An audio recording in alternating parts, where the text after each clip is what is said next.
ಸನ್ಮಾನ್ಯ ಸಿದ್ದರಾಮಯ್ಯನವರು ಈ ರಾಜ್ಯ ಕಂಡಂಥ ಒಬ್ಬ ಸಮರ್ಥ ನಾಯಕ.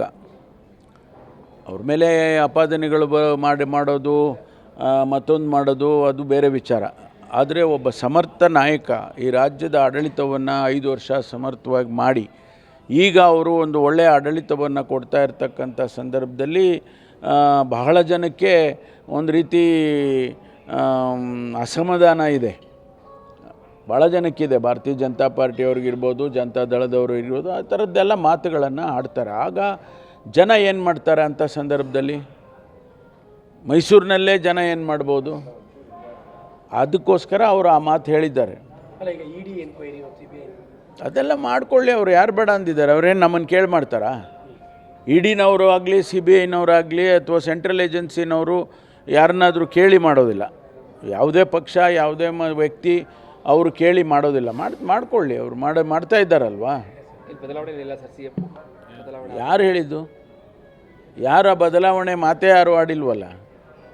ಯಾರೋ ನಮ್ಗೆ ಆಗದವರು ಈಗ ಭಾರತೀಯ ಜನತಾ ಪಾರ್ಟಿಯವರು ನಮ್ಮ ಮೇಲೆ ಗೂಬೆ ಕೂರಿಸೋಂಥ ಕೆಲಸ ಮಾಡ್ಕೊಂಡೇ ಬರ್ತಾರೆ.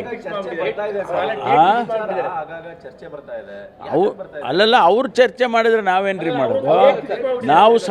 ನಾವು ಹೇಳ್ತಾ ಇರೋದು ಯಾವುದೇ ಕಾರಣಕ್ಕೂ ಬದಲಾವಣೆ ಇಲ್ಲ. ಅವರು ನಮ್ಮ ಪಾರ್ಟಿಯಲ್ಲೇ ಯಾರು ಹೇಳಿಲ್ಲ ಹಂಗಂತ. ಯಾರು ಹೇಳಿದ್ದಾರೆ ಹೇಳಿ ನೋಡೋಣ? BJPಯವರು ಮಾಡ್ಕೊಳ್ಳಿ. BJPಯವರು ವಿರೋಧ ಪಕ್ಷದವರು, ಅವ್ರು ಅದನ್ನೇ ಹೇಳೋದು. ಇಲ್ಲ ನಾವು ಚೆನ್ನಾಗಿ ಕೆಲಸ ಮಾಡ್ತೀವಿ ಅಂತ ಹೇಳ್ತಾರೆ ಅವರು. ಮಾಡಲಿ, ಅವ್ರು ನೋಡೋಣ, ಆ ಡೇಟ್ ನೋಡೋಣ ಬಿಡಿ.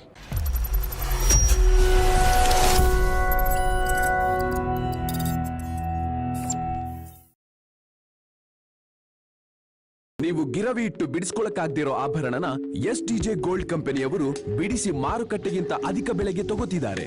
ಅಷ್ಟೇ ಅಲ್ಲ, ಒಂದು ಕೂಪನ್ ಕಾರ್ಡ್ ಕೂಡ ಕೊಡ್ತಾ ಇದ್ದಾರೆ.